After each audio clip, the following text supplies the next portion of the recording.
Ini tentang darah haid sekarang. Ini kaitan dengan najis-najis saja. An Asma binti Abi Bakrin As-Siddiq radhiyallahu anhu anna Nabi qala fi damil haid, tentang darah haid. Jadi haid itu adalah darah yang keluar dari perempuan sebagai bukti dia itu sehat. Itu darah haid, ya. Ada 3 darah yang keluar dari perempuan. Pertama darah haid. Yaitu, jadi darah haid itu keluar apabila pertama perempuan itu sebagai tanda bahwa dia akil balik. Kalau perempuan itu keluar darah haid, dan itu akan keluar setiap bulan sebagai tanda perempuan itu dia dalam keadaan sehat. Makanya perempuan kalau dia tidak haid itu tidak bisa melahirkan. Kalau dia tidak haid misalkan, sejak dia lahir sampai besar dewasa dia misalnya tidak pernah haid, itu tidak ada kemungkinan, ya. Artinya memang dia itu tidak bisa melahirkan. Nah, itu. Jadi haid itu sebagai bukti perempuan itu sehat. Yang kedua namanya darah wiladah. Darah wiladah itu darah yang mengiringi anak yang keluar saat perempuan melahirkan. Itu namanya darah wiladah. Kemudian yang ketiga namanya darah nifas. Darah nifas itu darah yang keluar pasca melahirkan. Itu namanya darah nifas. Ketiga darah ini apabila keluar dari perempuan, maka perempuan tersebut disebut mengandung junub, mengandung janabah, maka dia wajib mandi. Nah, itu yang jelas darah haid itu adalah darah yang kotor dan najis. Nah, ini ya dari kotor dan najis, ya itu. Jadi Nabi qala fi damil haidi. Nabi bersabda tentang darah haid. Yusibu sauba, yang mengenai pakaian. Kalau umpamanya ya kena pakaian kain taruhlah biasa. Ya, ini ke zaman dulu lalu kan belum ada softtek, zaman Rasulullah dulu, ya. Jadi biasa orang pakai kain, tidak ada penyumbatnya, beda dengan sekarang, ya. Nah, tapi mungkin juga kalau orang tua itu orang yang sudah agak dewasa mungkin jarang dia pakai softtek, ya. Mungkin sekarang ya kan yang pakai softtek mungkin yang masih gadis dan lain sebagainya, ya. Nah, itu, ya. Nah, jadi dulu seringkali mengenai pakaian. Nah, umpamanya sekarang kalau kena pakaian kain taruhlah, lalu dia kering. Nah, ini dia, ya. Yusibu sauba, dia mengenai pakaian itu darah haid. Tahutuhu, ya dikeruk-keruk, dibersihkan itu, ya. Dikeruk-keruk itu, pakai yang agak keras itu. Summa takrusuhu bil ma, kemudian disiram pakai air. Summa tandahuhu, summa tandahu, kemudian biarkan dia supaya dia kering. Apa istilahnya adik-adik taruh elen-elenan di sekedip begitu. Ya, keleh summa tusalli fi, kemudian pakai dia salat. Nah, jadi itu. Jadi pakaian yang kena dengan darah haid itu harus dibersihkan terlebih dahulu, disucikan. Kalau masih ada airnya ya dihilangkan dulu lalu memakai air, tuh, ya.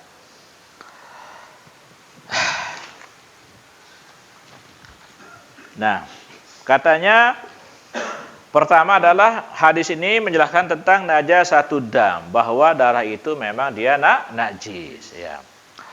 Yang kedua, wujubu ghusli maudi'id dam bil ma, wajib membasuh tempat yang kena darah itu dengan air. Wal mubalaghah fi izalati, dan harus betul-betul sangat cara kita membasuhnya itu, mensucikannya kalau kena dengan darah haid. Ya, bil hutti wal qars, dengan dikeruk, dengan disiram air, wal ghusl disucikan, li izalati asarihi, untuk menghilangkan bekasnya itu, ya. Nah, jadi seperti itu. Ya, jadi harus dihilangkan dulu airnya, lalu barulah pakai air. Kalau memang dia sudah menempel pada pakaian, ya. Kalau dia masih cair, misalnya masih basah, kan gampang disiramkan, hilang dia. Cepat dia hilang, kelihatan. Seperti kalau umpamanya kita sembelih ayam lalu kena pakaian kita, ya kalau masih basah tinggal kita siramkan, tapi bukan hanya disiram saja, ya disucikan secara lengkap, itu maksudnya. Barulah boleh dipakai, ya. Kemudian apa namanya? Kalau memang ada sisa-sisa sedikit yang sangat sulit untuk dihilangkan, misalkan sudah kita keruk, sudah kita keris, sudah kita masih ada sedikit-sedikit, nah itu dimaafkan kalau yang sedikit. Nah, itu. Nah, makanya ini ada hadis berikutnya kan? An Abi Hurairah radhiyallahu anhu qala ya Rasulullah. Ini apa hubungannya kalau kita laki-laki darah haid? Iya. Kita kan punya istri, punya anak, nanti jadi wajib diajarkan. Punya anak gadis dan seterusnya, punya saudara mungkin. Ya, jadi laki-laki juga harus tahu ini. Nah, berkata ya Rasulullah, fa illam yazhabid dam. Rasulullah, bagaimana kalau darah itu tidak bisa hilang? Masih saja ada yang sedikit-sedikit menempel katanya. Jadi kalau ini bertanya kepada Nabi, Rasulullah, kami sudah hilangkan, kami sudah coba tapi tidak bisa hilang semuanya. Gimana Rasul? Jadi bekas darah itu tidak bisa hilang semuanya Rasul. Gimana ini? Qala yakfi kilma. Oh cukup sudah air. Cukup bagimu dengan air. Wala yaduruki atharhu. Dan tidak berpengaruh kepadamu bekas-bekasnya itu. Jadi yang penting sudah secara garis besar, secara keseluruhan sudah hilang itu ya bekas-bekas darah itu. Ya kalau ada sedikit-sedikit masih itu wajar dan itu tidak ada masalah kata Rasul. Boleh dipakai, silahkan. Yang penting sudah dibersihkan, disucikan. Ah itu. Jadi itu ya tentang darah haid itu ya. Ah itu.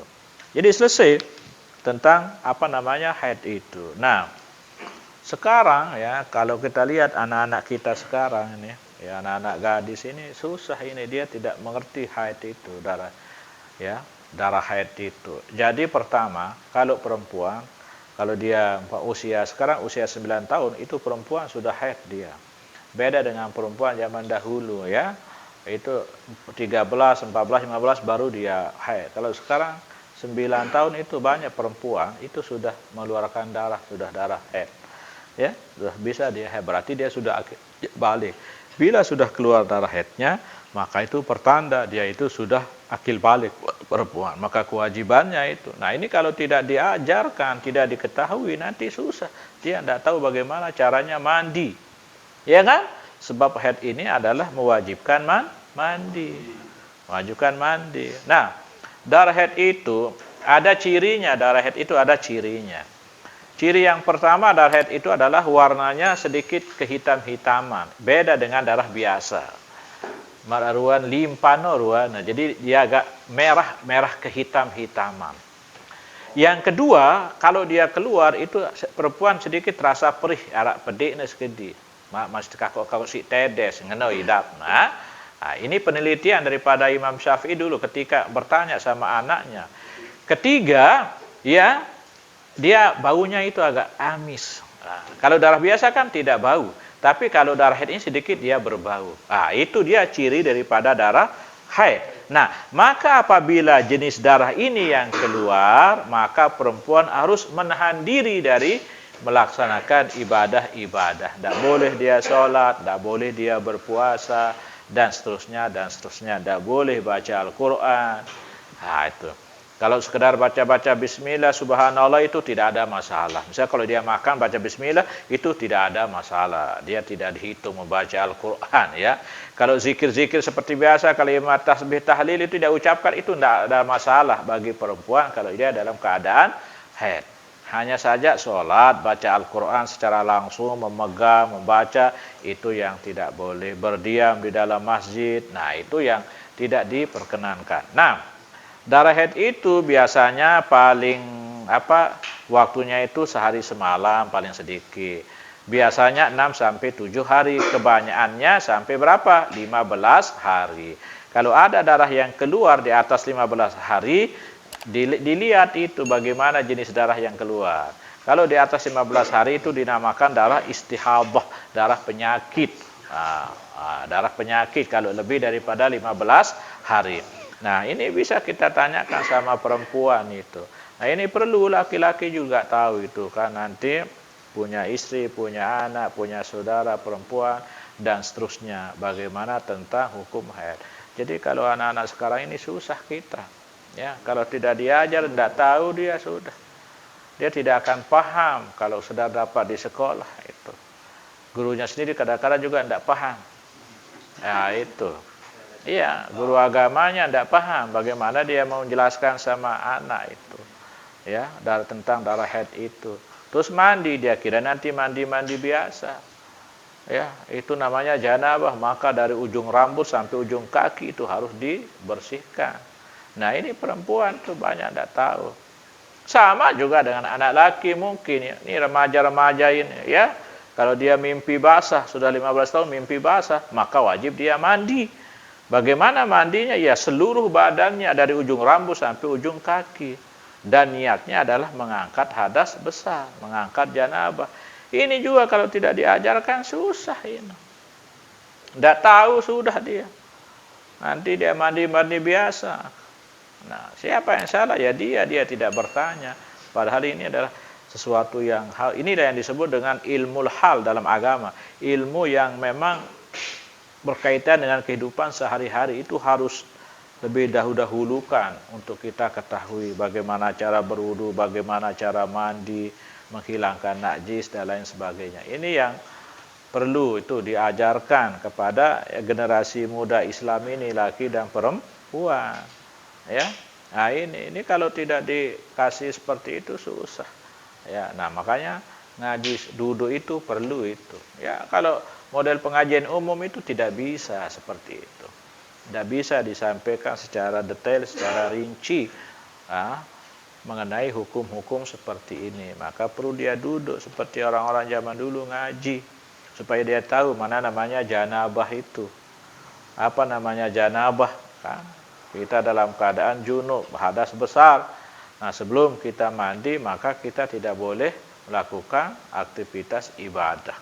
Ya kan? Nah, jadi anak laki 13 sekarang sudah mimpi basah dia. Nah, anak SD kan tahu berajan, itu artinya dia sudah memahami itu. Ya, sudah paham itu. Anak SD sudah bisa pacaran sekarang. Walaupun dia belum balik. Iya. Nah, jadi perlu dia bertanya, perlu dia tahu hukum-hukum seperti ini. Apa itu darah haid dan seterusnya. Semua, maksudnya sampai ujung rambut itu, jadi dia wajib kena rambutnya semuanya. Ya, jadi wajib semuanya seperti kita mandi, wajib sudah orang tua, itu maksudnya. Jadi apalagi kalau rambutnya misalnya tebal itu ya harus diginikan dia harus semua rambutnya kena sampai ini ujung rambut sampai tempat tumbuhnya ini harus diginikan semua. Itu seperti kita mandi orang dewasa, itulah dia harus mandi seperti itu. Jangan dia mandi biasa ujung rambutnya. Pengertian dari ujung rambut sampai ujung kaki itu ya itu jadi harus rata semuanya kena. Itu ya, diperhatikan nanti di bawah ini, bawah jari-jari kaki terutama ini ada lidah gini. Sama dengan kita ini diperhatikan daerah lipatan. Karena daerah lipatan seperti ini di bawah telinga kita, untuk mandi wajib kan? Kalau kita pakai cebokan nanti di bawah ini tidak kena. Ini kan dia berlipat. Jadi harus ambilkan air, diginikan itu. Tuh supaya kena itu. Kalau tidak sah mandi kita itu. Ini kan dia berlipat ini. Nah, balam tengah anjing tongkel dan kan berlipat. Nih, kayak berlipat kalau setengah anjing doang nih pasti ada karena dia apalagi toh-tohan nih berlipat-lipat nih tabe walar. Jadi harus diginikan. Daerah-daerah lipatan pusat, betul. Nih di bawah kuku. Itu. Itu. Jadi itu harus diperhatikan ya. Karena nanti juga ada hadisnya likulli sya'rah janabah. Setiap rambut itu mengandung janabah.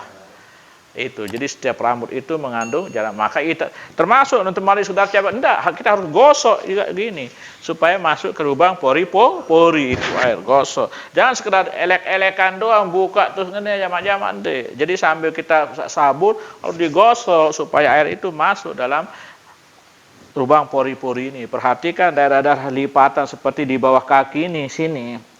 Nanti hadisnya akan ada, itu harus diperhatikan. Diselang-selangi dan seterusnya. yang pun si ulama itu berkuku panjang, ya, supaya nanti tidak diperhatikan di bawah kukunya ini. Nah ini di sini kalau mandi besar itu, kalau kukunya panjang bisa tidak sampai air, kan masih ada sini tuh. Nah kalau tidak sampai air berarti tidak sah mandinya. Kalau mandinya tidak sah berarti otomatis ibadahnya tidak sah. Itu. Terus kedua nih, Ya. Ya tentang haid itu kan termasuk baca Quran tidak boleh. Ya. Kan? Ya. Bagaimana kalau kasus marah dengan DMTQ kan? Oh iya. DMTQ misalnya fokus mau tampil silakan. Ya, ulama-ulama sekarang, ulama-ulama mutakhirin ya, termasuk di ulama Saudi seperti bin Baz, kalau memang misalkan perempuan itu perempuan yang hafizah ya. Jadi dikhawatirkan misalkan hafalannya hilang itu dibenarkan katanya walaupun dia dalam keadaan haid membaca Al-Quran seperti itu. Tapi yang jelas kalau dalam mazhab Syafi'i kan tidak boleh menyentuh, membawa dan membaca Al-Quran. Nah, terhadap kasus seperti ini itu ada ulama-ulama sekarang yang membolehkan itu karena untuk itu, ya, untuk supaya misalnya untuk menjaga hafalannya dan seterusnya dan seterusnya. Dan itu banyak dipakai, ya kan? Banyak dipakai di tempat-tempat orang menghafal Al-Quran di rumah-rumah tahfiz seperti itu. Tapi ada yang tetap berpegang sama hukum yang memang sudah dari pertama itu, bahwa perempuan kalau lagi haid itu tidak boleh membaca Al-Quran dan seterusnya itu. Wallahu Zaman dulu dia bilang Ustaz di media sosial itu lamun haid dengan baik dengan ini di tempat masjid karena tidak ada seperti softtek sekarang. Iya memang. Jadi ya, diam di masjid katanya, dan diam di masjid karena dikhawatirkan nanti darah haidnya jatuh. Kan zaman dulu makan sekarang kan, iya makanya ada yang mengatakan lewat saja, kadang-kadang juga tidak boleh. Itu yang dikhawatirkan. Sekarang bagaimana kalau dia pakai softtek ya? Jadi semuanya tetap saja karena keadaannya yang tidak suci itulah. Masjid ini kan tempat suci, ya, tempat yang bersih, tempat suci. Maka perempuan yang tidak dalam keadaan suci ya sebaiknya tidak usah, walaupun dia pakai softtek. Itu. Wallahu alam ya, jemaah kedis-kedis babul wudu. Bismillahirrahmanirrahim. Alhamdulillah wassalatu wassalamu ala Rasulillah wa ala alihi wa sahbihi ajma'in. Allahumma zidna ilma warzuqna fahma, Allahumma faqihna fid din wa alim ta'wil. Rabbana taqabbal minna wa tub alaina innaka antat tawwabur rahim. Rabbana amanna bima anzalta wa taba'na rasula faqtubna ma'ish syahidin. Rabbana atina fid dunya hasanah wa fil akhirati hasanah wa qina adzabannar. Sallallahu alaihi Muhammadin walhamdulillah.